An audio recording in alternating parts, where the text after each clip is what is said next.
कोई कहेगा तुम्हारा शनि खराब है, कोई कहेगा तुम्हारा राहु खराब है, कोई कहेगा तुम्हारा केतु खराब है, कोई कहेगा तुम्हारा घर खराब है, कोई कहेगा तुम्हारा पति खराब है, कोई कहेगा तुम्हारी पत्नी खराब है, कोई कहेगा तुम्हारा पड़ोसी खराब है।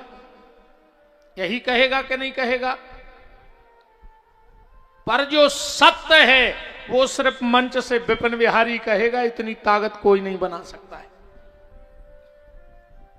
अब सत्य सुनने के लिए कान खड़े कर लेना। ना तुम्हारा राहु खराब है, ना तुम्हारा केतु खराब है, ना तुम्हारा शनि खराब है, तुम्हारे कर्म खराब हैं जिसके लिए तुम ये सब भोग रहे हो। अगर व्यक्ति अपने कर्म सुधार लेवे तो ना राहु खराब होगा, ना केतु खराब होगा। यहां व्यक्ति के कर्म खराब हैं। आदमी वास्तु दोष दिखवा रहा है, ग्रह दोष दिखवा रहा है, कुंडली के दोष दिखवा रहा है, पर खुद के दोष कोई नहीं देख रहा है। स्वयं के दोष देखो। न वास्तु में दोष है, न कुंडली में दोष है, दोष तो स्वयं तुम में बैठा है। तुम्हारे कर्म खराब हैं। और व्यक्ति अपने कर्मों को भूल जाता है। अब कभी शनि को खराब, कभी राहु को खराब, कभी केतु को खराब। एक बार ये भी तो सोचो कि हमारे कर्म कितने खराब हैं। और अगर व्यक्ति अपने कर्मों पे चलने लगे सही सही, तो ना कुछ राहु कर सकता है, ना केतु कर सकता है। और ये मैं नहीं कह रहा हूं, गोस्वामी तुलसीदास जी ने मेरी बात का समर्थन किया। गोस्वामी जी कह रहे, कौन बिगाड़, कौन बिगाड़ करे नर तेरो। तुलसीदास जी कहते दुनिया में कोई तुम्हारा बिगाड़ने वाला नहीं है। कब? जब सीतानाथ सहाय करे। देखो, कर्म अच्छे करोगे तो भगवान तुम्हारी रक्षा करेंगे, और कर्म गलत करोगे तो भगवान भी रक्षा नहीं करेंगे। इसलिए ना शनि खराब है, ना राहु खराब है, ना केतु खराब है। मुझे लगता है आज के व्यक्ति के कर्म खराब हैं, इसलिए वो भोग रहा है। बस कर्मों को सुधारो।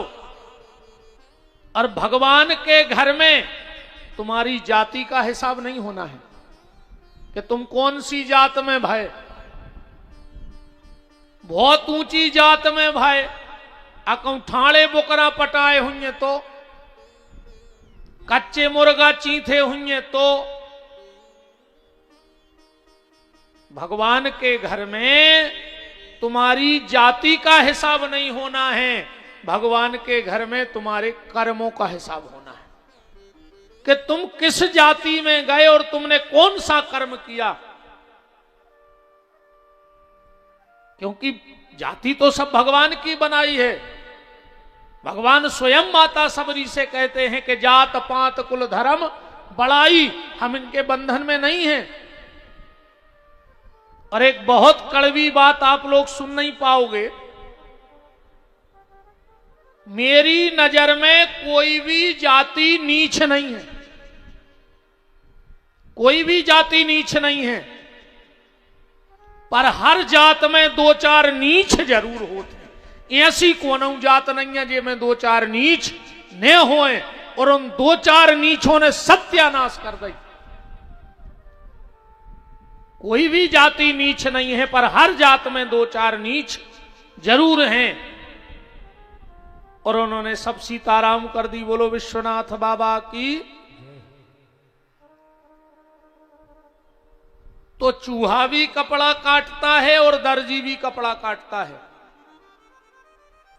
चूहा कपड़ा काटता है तो कपड़े का बंटा झाड़ कर देता है, और दर्जी कपड़ा काटता है तो उसका उद्धार कर देता है। निवेदन यह है कि अपने जीवन को तमाशा मत बनाओ, अपने जीवन को तीर्थ बनाओ। तुम्हारा स्वयं का जीवन तीर्थ होना चाहिए।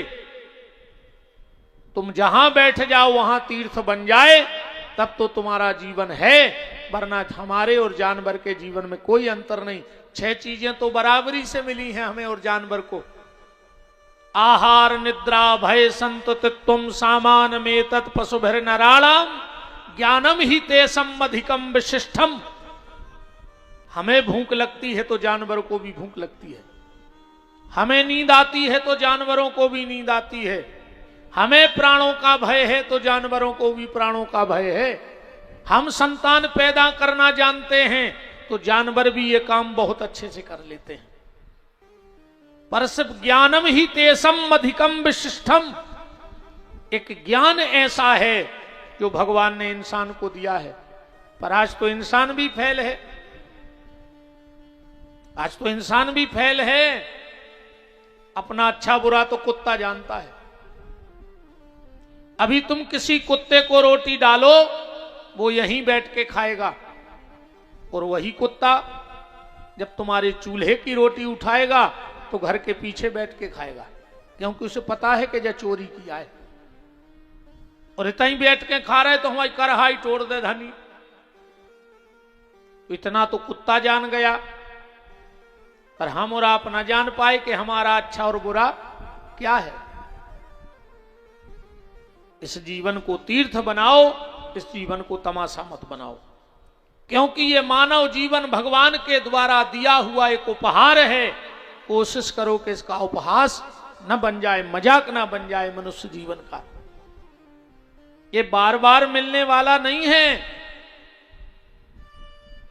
बार बार मनुष्य जन्म नहीं मिलेगा। न जाने अगले जन्म में क्या बन के आओ, कूकर सूकर गधा घोड़ा। इस बार इंसान बने हो तो कुछ ऐसा करके जाओ कि लोग कहें कि हां दुनिया में कोई आया था। एक काम तो ऐसा करके जाना। एक बात और ध्यान से सुन लो, जिस दिन ठाकुर जी के सामने जाओगे, तुमने गलत का क्या किया उसका हिसाब तो बाद में होगा। सबसे पहले तो यह हिसाब होगा कि तुमने अच्छा क्या किया। और जब तुम कहोगे मैंने कुछ अच्छा नहीं किया, तो बिना जांचे ही पेपर पे लाइन खिंच जाएगी कि फेंक दो इसको, इसने कुछ अच्छा नहीं किया था। इसलिए कुछ अच्छाई जीवन में जरूर लाओ। अगर मनुष्य जन्म मिला है तो कल हम लोग चर्चा में सुन रहे थे, बहुत ध्यान से अब कथा को सुनना। भगवान विष्णु की नाभि से ब्रह्मा जी प्रकट हुए। ब्रह्मा जी का एक सिर निस्तेज हो गया। काल भैरव के जन्म की कथा अपने कल के चरित्र में सुनी।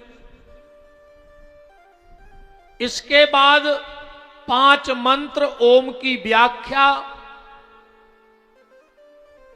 भगवान शिव के गले में नाग कैसे आया, कौन से शिवलिंग की पूजा करने से क्या फल मिलता है, कल मैंने आपको ये सारी चर्चाएं कथा के माध्यम से कही।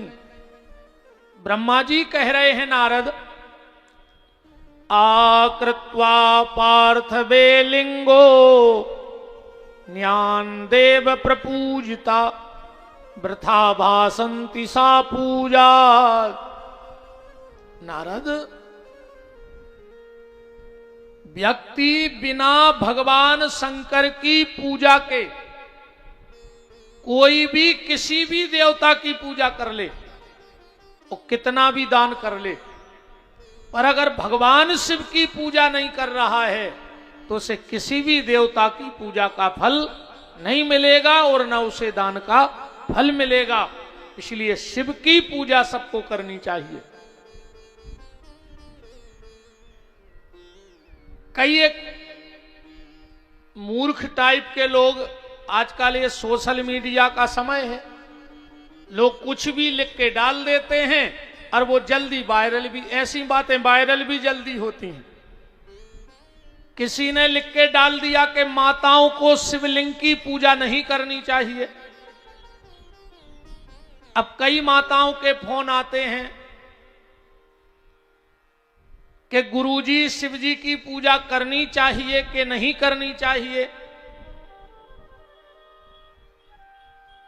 शिव महापुराण के रुद्र संहिता में आया है कि शिव जी की पूजा कोई भी कर सकता है। ब्राजो शुक्ला जी ब्राज। हमारे सभी शियर मऊसे भगत पधारे हैं, बहुत बहुत मान है। ब्राजो वृंदावन बिहारी लाल की ब्राज। तो शिव पुराण के रुद्र संहिता में आया है कि भगवान शंकर की पूजा स्त्री या पुरुष कोई भी कर सकता है।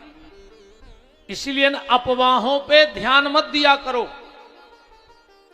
सोशल मीडिया की हर बात सही नहीं होती, क्योंकि सबके हाथ में मोबाइल है। कोई भी बिना पढ़े लिखे, बिना शास्त्र को जाने कुछ भी उठा पटक करके बोल के डाल देता है।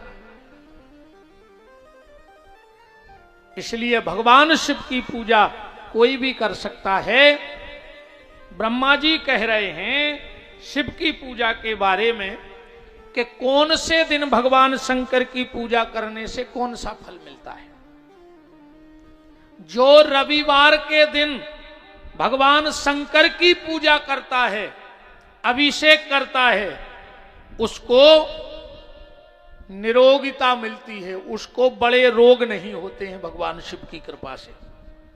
रविवार को शिव अभिषेक करने वाले को शरीर से निरोगता प्राप्त होती है। जो सोमवार के दिन भगवान शिव की पूजा करता है उसको धन की प्राप्ति होती है, उनका धन बढ़ता है जो सोमवार के दिन शिव अभिषेक करते हैं। मंगलवार को जो व्यक्ति शिव की पूजा करता है उसके वंश की बेल बहुत आगे तक जाती है, उनको पुत्र प्राप्ति होती है। और एक बात तो हम और बताएं, मेरी बहनों ध्यान से सुन लेना। जैसे ही माताओं के गर्भ अवस्था आवे और माताओं को पता लग जाए कि हमारे गर्भ में कोई नन्ना मुन्ना जीव है, उसी दिन से माताएं एक धतूरे का फल जहां मिल जाए उसको भगवान शिव को अर्पण करने लगना। तो पहली बात तो निश्चित पुत्र की प्राप्ति होगी, और दूसरी बात वो पुत्र बड़ा धार्मिक होगा। क्योंकि आज के वर्तमान समय में पैसा कमाना बड़ी बात नहीं है। आज के समय में नाम कमाना बड़ी बात नहीं है। आज के समय में सबसे कठिन अगर कोई काम है तो अपनी औलाद को अच्छे रास्ते पे चला देना। रास्ते पे चली गई हो, राहतगढ़ में लिख देना कि राहतगढ़ का सबसे धनी आदमी मैं हूं, और तुमने करोड़ों रुपए का भी कारोबार बना लिया हो, अगर औलाद बिगड़ गई तो तुम सबसे कंगाल आदमी हो। मैं एक निवेदन कर रहा हूं आप सबसे, क्या आप घर के किवाड़ खुले छोड़ते हो? छोड़ते हो? क्यों भाई सोनी जी, तिजोरी खुली छोड़ते हो? 3 बार फिर लाख बाग दुनिया का क्या फिर खुली तो नहीं रह गई जल्दी जल्दी में। क्यों भाई कपूर जी, दुकान की शटर खुली छोड़ देते हो रात में? नहीं छोड़ते ना।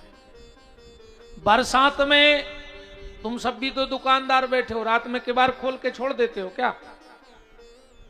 दुकान में से गए 3 बार तारो हलाऊ तो कैसो तो नहीं है कि चाबी चटक गई होए। करते हो कि नहीं करते? जब तुम घर के किवाड़ खुले नहीं छोड़ते, तिजोरी का दरवाजा खुला नहीं छोड़ते, दुकान की शटर खुली नहीं छोड़ते, तो आज आपने बेटा बेटियों को खुला क्यों छोड़ दिया है? मुझे सिर्फ इतना बता दो कि अपने बच्चों को खुला क्यों छोड़ दिया? अपने बच्चों को भी खुला मत छोड़ो, क्योंकि तिजोरी तो एक बार संपत्ति चली गई तो फिर आ सकती है, पर अगर औलाद एक बार गलत रास्ते पे चली गई तो लौटना संभव नहीं होता है। इसलिए जब किवाड़ खुले नहीं छोड़ते, शटर खुला नहीं छोड़ते, तिजोरी खुला नहीं छोड़ते, तो आज बच्चों को भी खुला मत छोड़ो। अपने बच्चों पे ध्यान रखो। और एक बात तो हमारी बिल्कुल अब भाई ध्यान से सुन लीजिए, खराब लगे सो अब भाई भग जो।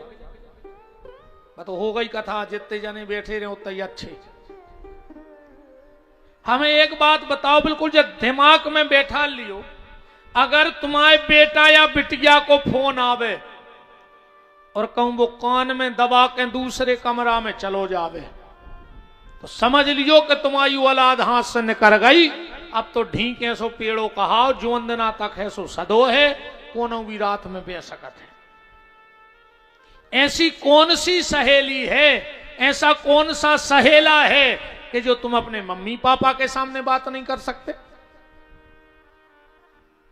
फिर तो थाने में रो रहा है पुलिस के, कई साहब हमने तो सोता ही रहे, पता ही नहीं पर वो मार जा मूड पटक के। जब का तुम्हारी फूट गई थी, जब का 3 महीना से 2-2 घंटा फोन पे बातें आ रही, जब का फूट गई थी, जब का अकल चारों चरवे गई थी। अब पुलिस वाले क्या करें? तुम घरे सोत रहे, तुम रखाने पाए।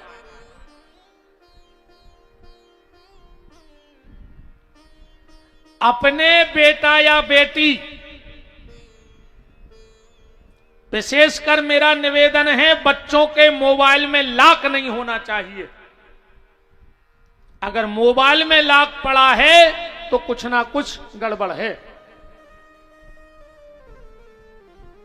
अपने बच्चों के फोन चेक जरूर करो। कोई भी फोन आए घर में, कोई भी उठा सकता है, यह नियम बनाओ। जरूरी नहीं कि जिसका फोन है वही उठाएगा, कोई भी उठा सकता है। आजकल बताओ, राधा के देश में, मीरा के देश में, अवंतिका बाई के देश में, झांसी की रानी के देश में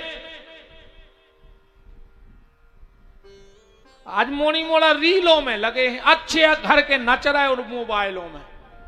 तुम्हारो की करे फूट गई, तुम्हारा नहीं दिखाए, तुम्हारा भी तो मोबाइल चला थुयो, तुम्हें नहीं है सर में? अरे बेटा, तुम्हें नाम कमाना है तो पढ़ाई में नाम कमाओ। नाम कमाना है तो वो दिन अपने बाप के जीवन में लाओ जब इस राहतगढ़ की पेपर में सबसे ऊपर तुम्हारा नाम आवे कि एक राहतगढ़ की बेटी ने पूरे प्रदेश में आज टॉप किया है फला क्लास में। ऐसा नाम कमा के बताओ। नहीं बज रही है मैं थप्पड़ी, कमैयों को यहां फूटी।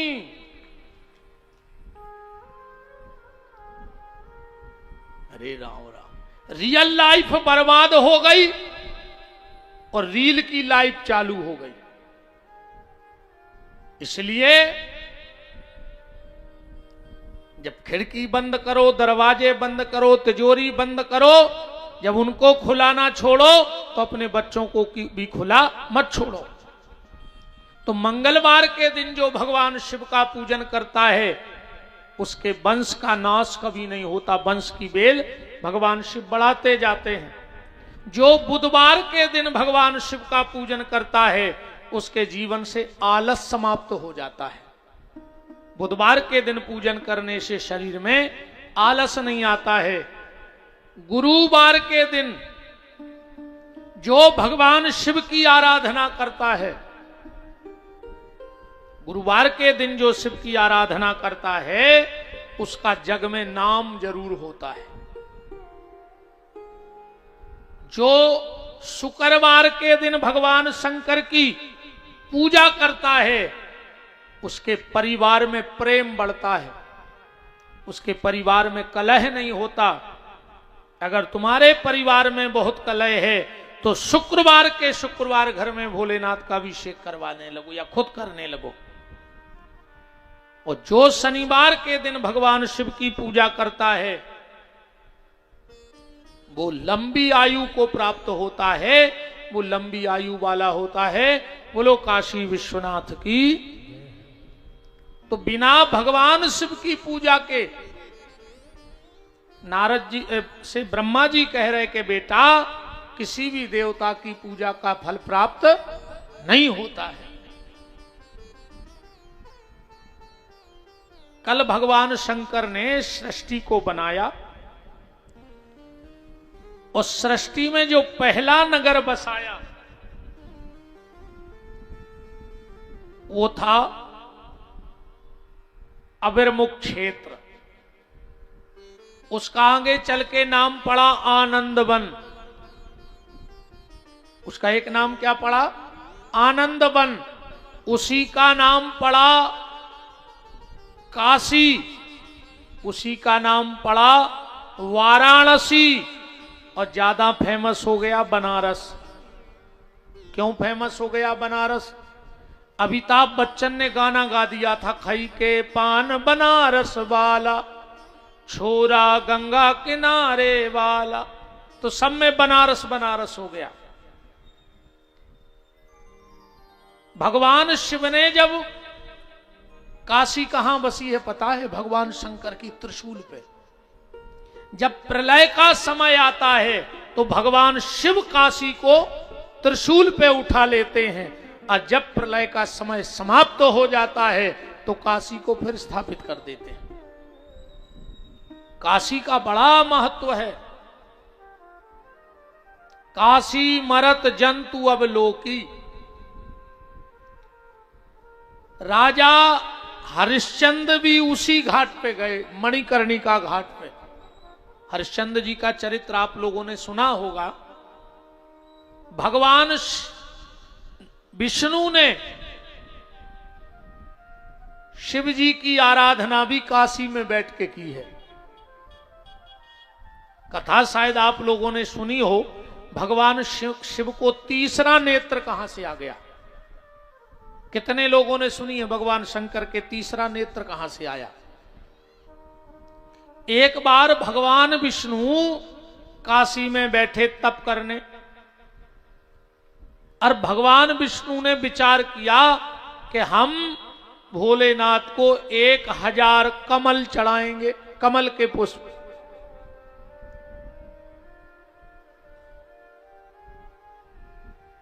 भगवान विष्णु बैठ गए पूजा में, और जो पूजा में बैठे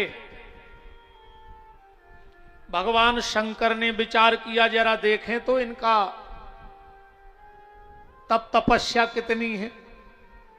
तो भगवान शंकर ने एक कमल का फूल उसमें से उठा लिया।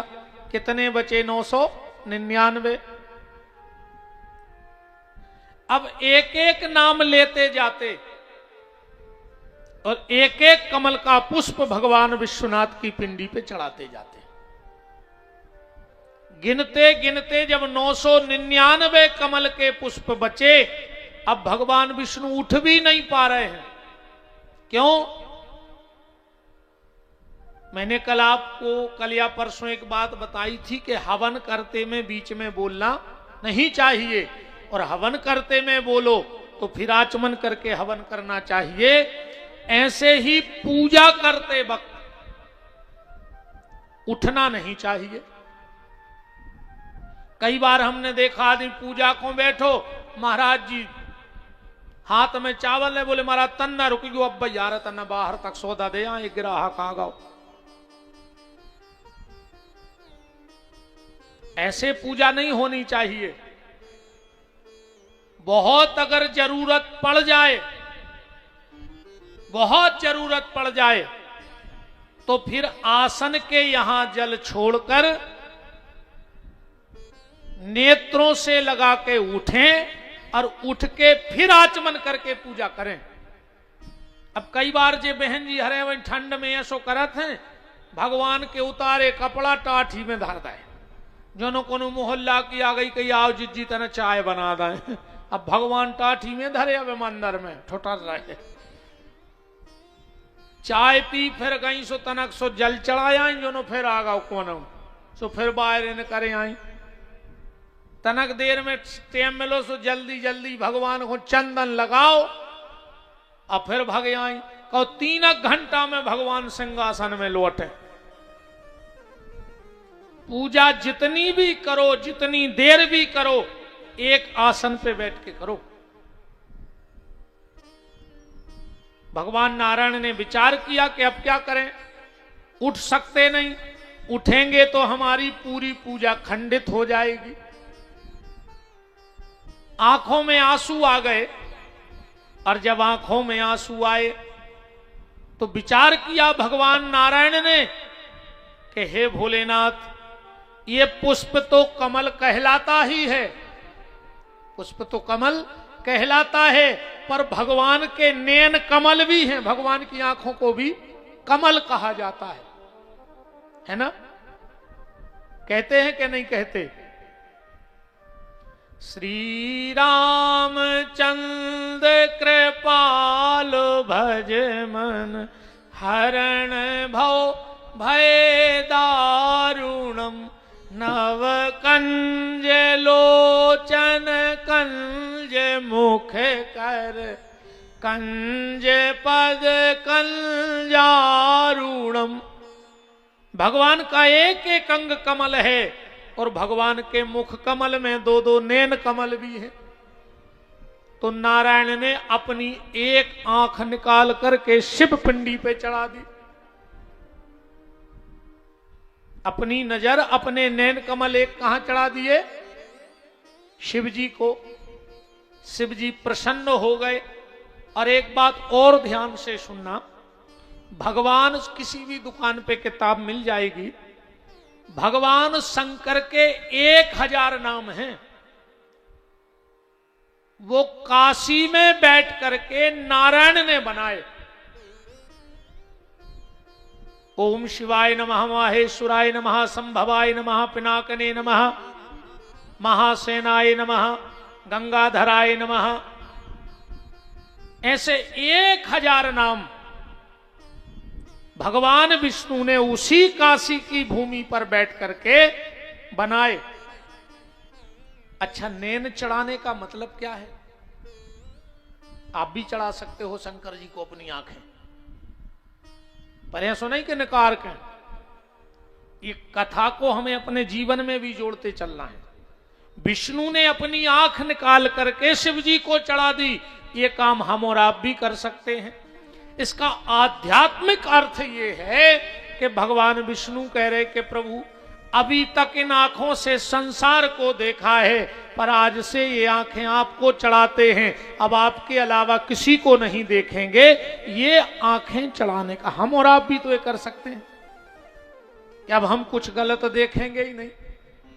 वाणी भी भगवान को चढ़ा सकते हो, मतलब आज के बाद हम कुछ बोलेंगे ही नहीं। कान भी भगवान के बना सकते हो, आज के बाद हम गलत सुनेंगे ही नहीं। अरे तुम चाहो तो एक एक अन्न के कण पे भगवान का नाम हो जाए। आज के बाद हम वही भोजन करेंगे जो भगवान को भोग लग जाएगा। आप यज्ञ में आहुति डालते हो, कभी कभी अपने मुंह को वेदी बनाओ और इसमें भी आहुति डालो, पर वही डालो जो भगवान को भोग लग जाए। तो 1000 नाम भगवान शंकर के विष्णु ने उसी काशी में बैठ करके बनाए। और जैसे ही नेत्र चढ़ाया, भगवान शंकर प्रकट हो गए और उस नेत्र को उठा के अपने यहां रख लिया, दोनों भौहों के बीच में। भगवान शंकर त्रिनेत्रधारी हो गए। भगवान शिव ने हाथ जोड़कर जो स्तुति नारायण की है, तो जिसको विष्णु सहस्रनामावली कहते हैं, 1000 नाम उसी काशी में, 1000 नाम उसी काशी में भगवान शंकर ने नारायण के बनाए। 1000 नाम विष्णु के हैं और 1000 नाम शंकर जी के हैं। शिव जी कहते हैं विष्णु, आज के बाद जो मेरे मंदिर में आकर के और तुम्हारे 1000 नाम मुझे सुना जाएगा, 1000 नाम जो मुझे सुना जाएगा, वो तुम्हें तो प्राप्त करेगा, पर साथ में मुझे भी प्राप्त कर लेगा। हो सके कोशिश करिए, श्रावण का महीना है, 1000 विष्णु के नाम कभी शिव मंदिर में बैठ के लेके देखना। पुस्तक मिल जाती है दुकानों पे, विष्णु सहस्त्र नाम और शिव सहस्त्र नाम के नाम से, जिसको अभी कई लोग तो अर्चन भी करते हैं। ये तारीफ वाली बात नहीं है। मेरे घर में लगभग ये 8वां 9वां वर्ष है, पूरे श्रावण के महीने अर्चन चलता है। रात्रि में 1000 नाम ले लेके भगवान शंकर को कुछ भी, कभी जल चढ़ा दें, कभी 1000 चम्मच दूध चढ़ा दें, 1000 चम्मच दही चढ़ा दें, या 1000 चम्मच कोई तीर्थ का जल चढ़ा दें। पुष्प मिल जाए तो पुष्प, बादाम या चिरौंजी जो भी मिल जाए, तो 1000 नाम ब्रह्म विष्णु के शिव जी ने बनाए और शिव जी के नाम।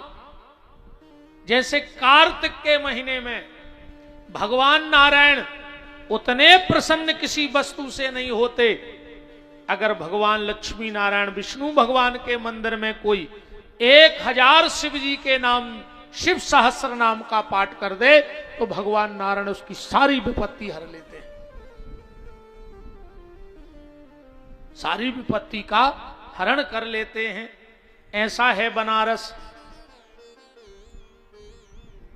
काशी से सिर्फ एक चीज का ध्यान रखना, कभी वाराणसी जाओ तो वहां से कभी गंगा जल भर मत लाना।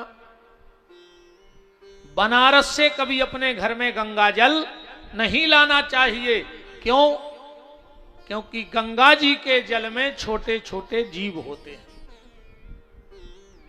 और जब वो गंगा से बाहर आ जाते हैं तो उनकी मुक्ति के हम लोग बाधक बन जाते हैं, और उसका हमें दोष लगता है। क्योंकि रामायण में जिन्होंने पढ़ी होगी लिखा है, काशी मरत जंतु अवलोकी। काशी में कोई जीव जंतु भी प्राण त्याग दे तो भगवत धाम को चला जाता है, उसको भगवत प्राप्ति होती है। इसलिए काशी से कभी हमें जल नहीं लाना चाहिए। काशी का बड़ा महत्व है। एक भगत हुए सदन, कसाई, मांस का व्यापार करता था सदन। ध्यान से सुनना, मांस बेचता था। सदन के जो बब्बा थे उनको कोई गंडकी नदी के सिद्ध सालक राम जी दे गया था। तो जब तक बब्बा रहे तो बब्बा ने खूब पूजा करी। बब्बा मर गए, पिताजी ने तखरिया को धरो बना लो। अपन नहीं रख ली बटैया टैया बांट के बगल में, वो धरो ही कही जा का क्या, धरो बना लो। अब बोई, कांटो, तखरिया, तराजू सदन को मिल गई। अब सदन खूब मांस बेचे सालक राम की बटुलिया के वजन को। एक दिन वहां से कोई सिद्ध संत निकले और एक नजर में पहचान गए कि ये तो सिद्ध गंडकी नदी के सालक राम प्रभु हैं। दौड़ करके सदन के पास गए, बोले भैया हमसे कछु पैसा ले लो, पर जे हमें दे दो। अरे सदन बोलो महाराज पत्थर आया, तुम ले जा हम दूसरों बना ले। अब हूं का पता के गंडकी नदी के सालक राम प्रभु जी हैं। महात्मा ने लिए जंगल में गए, दूध दही घी शहद से स्नान कराए, पंचगव्य से, पंचामृत से खूब आरती उतारी, चंदन लगाओ, इत्र लगाओ, भोग लगाओ, और एक डब्बी में रख के सो गए। रात में महात्मा की नींद खुली। महात्मा को लगा जैसे आश्रम में कोई रो रहा है। महात्मा ने सोचा 10-20 किलोमीटर तक कोई आश्रम घर नहीं है, यहां रो कौन रहा है। क्या देखा महात्मा ने कि सालक राम जी डब्बा में बैठे बैठे रो रहे। सदन गए, बोले क्यों प्रभु रो रहे। भगवान बोले महात्मा हमें अपने सदन के करे आओ, हमें बहुत खराब लग रहा हो, हम नहीं रहे पे वो के बिना। महात्मा बोले हद कर दी प्रभु तुमने, हम तुम्हें दूध दही से सपरा रहे, भोग लगा रहे, और वो तुम्हें तोल तोल के मांस बेच रहा हो तो वो खो रो रहा है। भगवान बोले महात्मा जी तो अपनी अपनी सोच है, तुम्हें लगत के वो तखरगिया पे मांस तोल रहा हो, हमें जो लगत के वो दिन भर हमें झूला झूला रहा हो, वो दूसरों काम ही नहीं है। भगवान को रे भरोसा नहीं है कौन पे रीझ जाए, कोई ठिकानो नहीं है मालक को कि कौन पे कौन गुण पे रीझ जाए। न जाने कौन से गुण पर दया निधि रीझ जाते हैं, न जाने कौन से गुण पर दया निधि रीझ जाते हैं, न जाने कौन से गुण पर दया निधि रीझ जाते हैं, न जाने कौन से गुण पर दया निधि रीझ जाते हैं।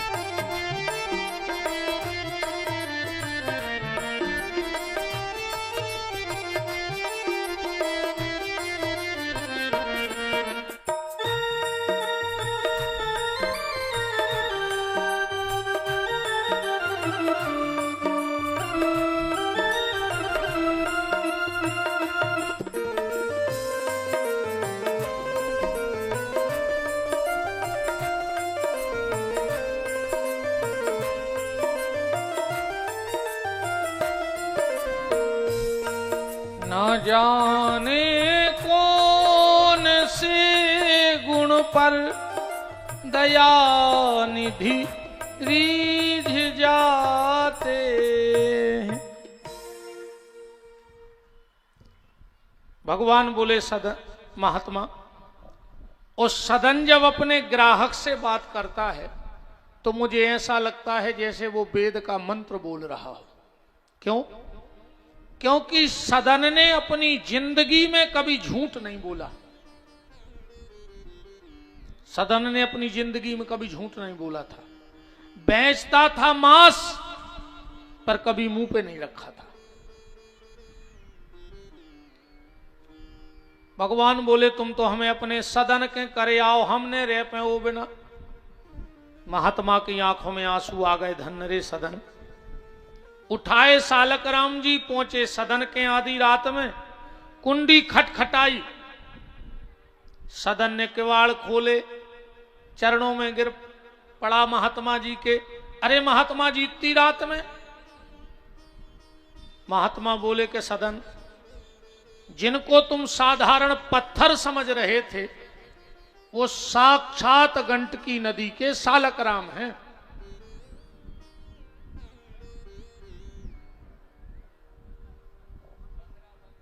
कहां?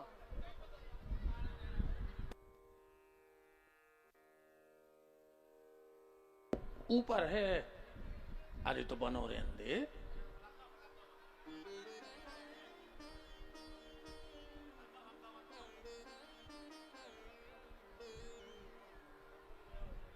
तो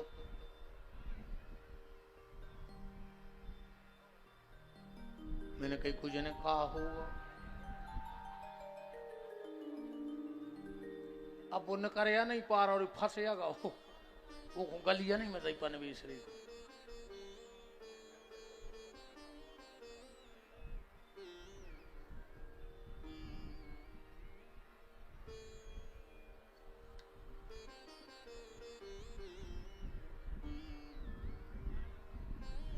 थोड़ा सा निवेदन है, अगर आप लोग हमारी बात मान जाओ, थोड़ा सा खिसक के आ जाओ।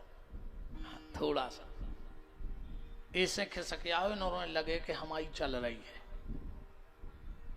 हम कहते बिल्कुल ने सर को माई के माई हाल जा।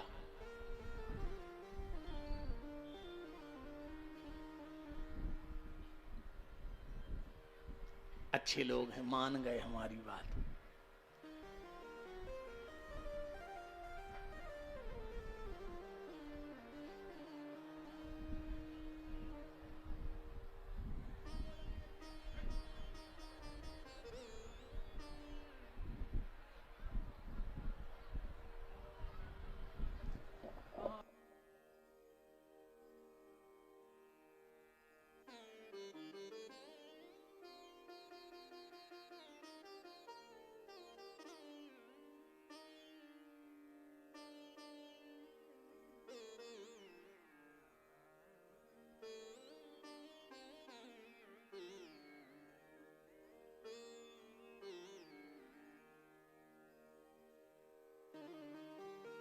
हाँ, अपनी जगह बना के बैठ जाओ।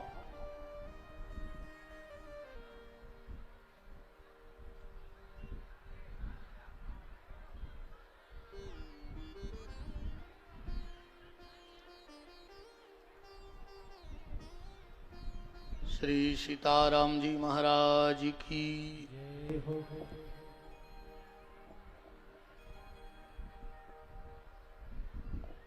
निवेदन। चर्चा चल रही थी कि सदन के दरवाजे पर सालक राम जी को लेके महात्मा जी पहुंच गए। सदन चरणों में गिरे, बोले महाराज आधी रात में। महात्मा ने कहा, सदन, जिनको तुम साधारण पत्थर का टुकड़ा समझ रहे थे, ये स्वयं सिद्ध प्रभु सालक राम हैं। सदन की आंखों में तो आंसू आ गए। तो क्या मैंने इतना पाप किया कि जीवन भर में उनसे मांस बेचता रहा? सदन बोला, महात्मा मेरी एक बात मानोगे? बोले क्या? तुम्हारे गले में जो झोली माला पड़ी है वो हमें दे दोगे? महात्मा ने कहा, ले लो।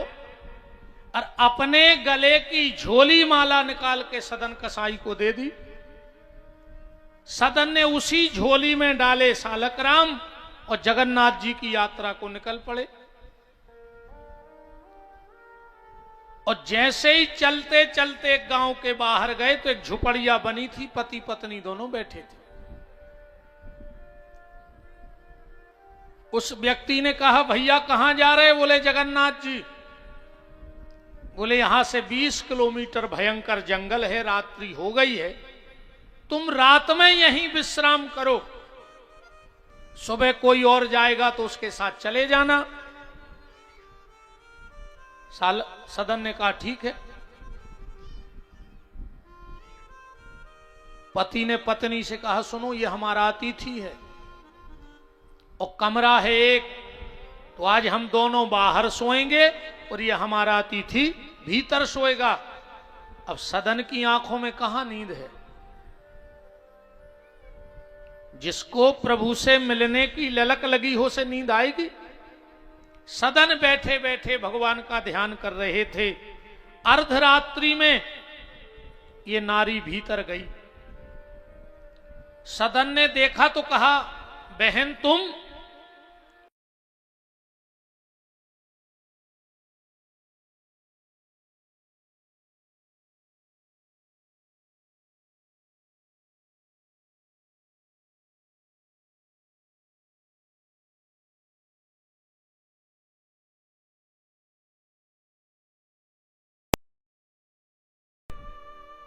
भीतर आई, बोली मैं जान गई तुम हमारे पति को डर रहे थे, हमने पति को ही खत्म कर दिया। सदन ने कहा, ये तुमने क्या किया? तो ये जोर जोर से चिल्लाने लगी। आसपास के लोग इकट्ठे हो गए। क्या बात है? ये नारी बोली कि इसको हमारे पति ने रात में रुकने का ठिकाना दिया और ये रात में मेरे पास आया, मेरा हाथ पकड़ा, मैंने मना किया और मैंने कहा पति को जगा दूंगी, तो उसने पति को ही मार डाला। गांव के लोगों ने सदन को बांधा और जो कबीले का राजा था उसके पास ले गए। गले में प्रभु सालक राम डले हैं झोली में। राजा ने देखा, कहा जिन हाथों से तुझे छुआ है इसके दोनों हाथ काट के इसको भगा दो। सदन के दोनों हाथ कट गए। सदन मन में सोच रहा है कि जब तक इन हाथों से मैंने मांस बेचा कभी बुखार नहीं चढ़ा, और आज पहली बार माला झोली क्या उठा ली, भगवान तुमने मेरे हाथ ही कटवा दिए। रोते रोते सदन जगन्नाथपुरी पहुंचे हैं, और जैसे ही सदन भगवान जगन्नाथ जी के सामने साष्टांग दंडवत करने लगे, मानो कमल के फूल जैसे कटे हुए हाथ बाहर आ गए। सदन के दोनों हाथ जैसे के तैसे हो गए। भगवान प्रकट हो गए। सदन ने कहा, प्रभु एक बात बताओ, अगर मैं पापी हूं तो मेरे हाथ कट गए, मुझे कोई दुख नहीं, पर अगर मैं पुण्यात्मा हूं तो आप मिले हो। तो मैं पुण्यात्मा हूं तो हाथ क्यों कटे, और अगर मैं पापी हूं तो आप क्यों मिले? आप ना मिलते, मेरे हाथ कट जाते, मैं समझता मैंने जीवन भर मांस बेचा, इसका दोष मुझे मिला। देखो भैया, एक बात और बता दें, जितने नौकरी पेशा बैठे हो, ऑफिसर बैठे हो, साहब हरे बैठे हो, कहूं और भगवान ने कहूं तुम्हें कलम दई होए, और तुम्हारी कलम से किसी गरीब का भला हो रहा हो तो चूकना मत। उस कलम से किसी निर्दोष को फंसाना मत। चाहे 10 अपराधी बच के निकल जाएं, पर एक निर्दोष नहीं फंसना चाहिए, क्योंकि उनका तो जब अपराध का घड़ा भरेगा तो आएंगे। पर अगर भगवान ने तुम्हें कलम दी हो और अगर तुमने उस कलम का दुरुपयोग किया, तो जिस दिन वहां जाओगे भगवान कहेंगे, क्यों मैंने तुझे कलम दी थी, क्या किया? बोले सिर्फ झूठ फरेब घोटाले कराए। भगवान कहेंगे इसको कलम कर दो, कलम वापस ले लो। और अगर भगवान ने यहां से दोनों हाथ कलम कर दे, जितने जे स्टेशनों पे हाथ कटे टेढ़े, ये जितने डरे हैं, ये पहले के बहुत बड़े बड़े ऑफिसर आए रिश्वतखोर, ये बड़े बड़े अधिकारी डरे रहे स्टेशनों पे जिनके हाथ कटे हैं। कहा भगवान ने इनको कलम दी, इनने कलम को दुरुपयोग करो, सो भगवान ने कलम करके वापस भेज दो।